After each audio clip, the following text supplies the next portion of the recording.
اس بات سے بچا رہے کہ کہیں اہل دنیا کے قیام و قرار اور کتوں کی طرح ان کے لڑائی جھگڑے دیکھ کر ان پر مغرور ہو جائے کہ اللہ تعالیٰ نے تجھے دنیا کی حالت سے آگاہ کر دیا اور اس کے عیب و برائیاں تجھ پر روشن ہو چکی ہیں۔ جس چیز میں سب لوگ برابر ہوں اس میں بیل کی طرح زور دکھانے سے، اور جو چیزیں لوگوں کی آنکھوں کے سامنے ظاہر ہو اس میں بھیڑ کی چال اختیار کرنے سے پرہیز کر کہ وہ تجھ سے لے کر دوسرے کو دے دی جائے گی۔ جو انسان اپنی قدر پر ٹھہرتا ہے لوگ اس کی عزت کرتے ہیں، اور جو انسان اپنی قدر سے آگے بڑھتا ہے لوگ اسے ذلیل سمجھتے ہیں۔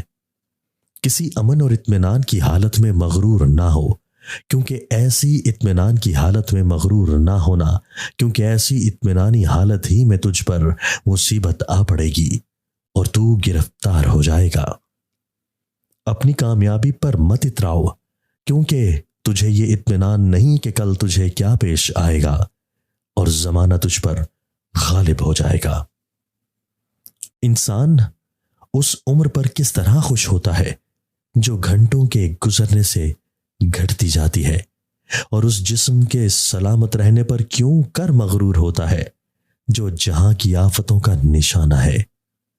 دنیا دار لوگ دنیا کے جن چیزوں پر مغرور ہیں وہ تجھے مغرور نہ کریں، کیونکہ یہ ایسے سائے کی مثال ہے جو پل کے پل میں دور ہو جاتا ہے۔